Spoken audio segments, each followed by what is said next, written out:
Hello दोस्तों, स्वागत है आपके अपने YouTube channel BK study centre में। आइए आज के इस क्लास में हम एक्सरसाइज 1.2 के क्वेश्चन नंबर 3 को देखते हैं। 3 के 1 नंबर क्वेश्चन को देखते हैं।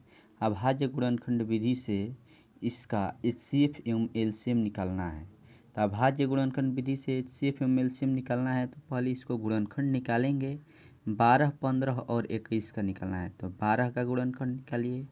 12 का निकालेंगे 6, 2 बार में 3, इसका मतलब 12 का गुणनखंड हुआ 2 गुना इसी प्रकार से 15 का भी निकालेंगे तो 3 से जाएगा, 3 5 15, तो 15 का हुआ 15 का 3 गुना में 5।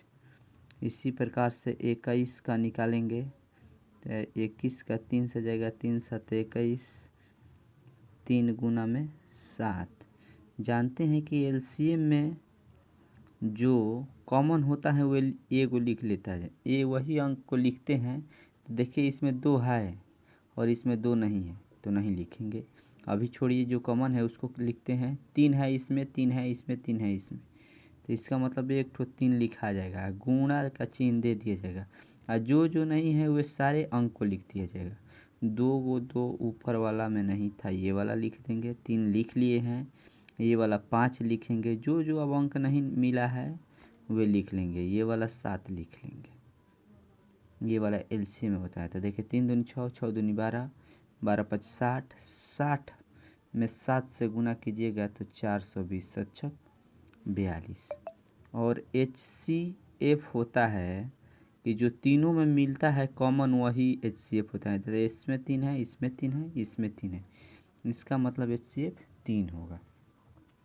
आइए 2 नंबर क्वेश्चन को देखते हैं। 17, 23, 29, इसमें कोई कॉमन नहीं होगा। 17 को हम 1 गुना 17 लिख सकते हैं। 23 को, ये सब अभाज्य संख्याएं हैं, 1 गुना 23 लिख सकते हैं। 29 को 1 गुना में 29 लिख सकते हैं।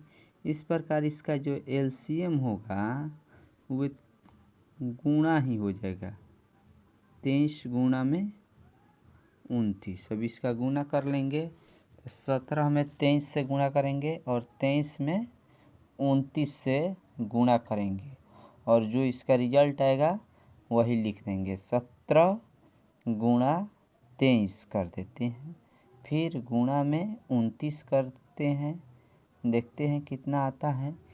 तो इसका गुणनफल हमारे सामने आ रहा है 11,339। तो इसका मतलब इसका एलसीएम यही हुआ 17, 23, 29 का। और इसका HCF इसका होगा, इसका HCF हो जाएगा, यहाँ पर सभी में 1 1 कॉमन है तो HCF इसका 1 हो जाएगा। 3 नंबर क्वेश्चन में भी एलसीएम में कुछ नहीं करना है, केवल गुणा कर देंगे। 8 गुणा में 9 गुणा में 25, किसी में कोई कॉमन नहीं होगा। देखिए 8 को हम लिख सकते हैं 2 गुना में 2, 9 को लिखेंगे 3 गुना में 3 और 25 को लिखेंगे 5 गुना में 5। किसी में कोई कॉमन नहीं है इसलिए डायरेक्ट इसको गुणा कर देंगे। तो 25 में 9 से और उसमें गुणा कर देना है हमको 8 से। तो 25 8 200 होता है और 200 में जब 9 से गुणा करेंगे तो 9 दूनी 1800। और इसका HCF जब जिसमें कोई कॉमन नहीं होता है तो उसका HCF 1 हो जाता है। तो चलिए 3 1 नंबर का क्वेश्चन हो गया। आइए अगला क्वेश्चन को देखते हैं। देखिए अगला क्वेश्चन क्या है। अगला क्वेश्चन है HCF दिया गया है, इसको पढ़ते हैं। HCF ऑफ 306, 657, मतलब 306 और 657 का HCF 9 दिया है। तो एलसीएम पूछ रहा है 306 और 657 का ज्ञात करें। तो HCF गुना में एलसीएम बराबर होता है पहली संख्या गुना में दूसरी संख्या। तो पहली संख्या यहाँ पर हमारे को दिया गया है तब HCF दिया गया है 9, इसका HCF, इस HCF ऑफ इतना पढ़ा जाता है, मतलब इतना का HCF 9 है, इसका LCM निकालना है। HCF की जगह पर 9 रख दिए, LCM जो कहती हूँ। पहली संख्या 306 है, 306 रख दिए। दूसरी संख्या 657 है, 657 रख दिए। अब देखिए LCM बराबर ये गुना में है, इधर आ जाएगा तो भागा में, तो 9 7 63, यहाँ पर बचा 2, 9 3 27। 306 में जब 73 से गुना करेंगे तो 22 और 338 आएगा, जो यही हमारा आंसर होगा। आइए इसके 5 नंबर क्वेश्चन को देखते हैं। 5 नंबर क्वेश्चन क्या है, तो देखिए आगे 5 नंबर क्वेश्चन को हम पढ़ते हैं, बुक में क्या दिया गया है। देखिए बुक में 5 नंबर क्वेश्चन, जांच कीजिए कि किसी प्राकृतिक संख्या n के लिए संख्या 6 के पावर n अंक 0 पर समाप्त हो सकती है। 6 के पावर n अंक 0 पर समाप्त हो सकती है। जांच करना है कि समाप्त होगा कि, जांच कीजिए कि प्राकृतिक संख्या n के लिए 6 के पावर n अंक 0 पर समाप्त होगा कि नहीं। देखिए अगर कोई संख्या 0 पर समाप्त होगी तो वह संख्या 5 से अवश्य ही विभाजित होगी, कारण कि हम जानते हैं कि जिस संख्या के अंत में 0 होता है, 5 होता है, वह संख्या 5 से विभाजित होती है। तो संख्या के अंत में 0 होना चाहिए, ये जरूरी है, अर्थात उस संख्या के गुणनखंड में 5 अवश्य हो, 0 हो या 5, 2 अंकों में से कोई एक अंक हो। देखिए 6 के पावर n था, तो 6 के पावर 1 रखेंगे तो 6, 6 के पावर 2 रखेंगे तो 36, 6 के पावर 3 रखेंगे तो 216। देखते जा रहे हैं कि इसके कोई भी गुणनखंड चाहे कोई भी n का मान रख रहे हैं तो इसमें न तो 5 दिखाई दे रहा है न ही 0। ऐसे इसका गुणनखंड करके हम लोग देख लेते हैं। देखिए 6 के पावर n का गुणनखंड कर दिए तो 2 गुना 3 लिख सकते हैं 6 को, तो 2 गुना 3 लिखिए, इसका पावर n, इसका मतलब 2 के पावर n इंटू 3 के पावर n। तो इसमें हमको 5 भी नहीं दिखाई दिया न ही 0 दिखाई दिया, इसका मतलब जान गए कि ये 5 पर 5 से विभाजित नहीं है, अर्थात इसका गुणनखंड में 5 उभयनिष्ठ नहीं है।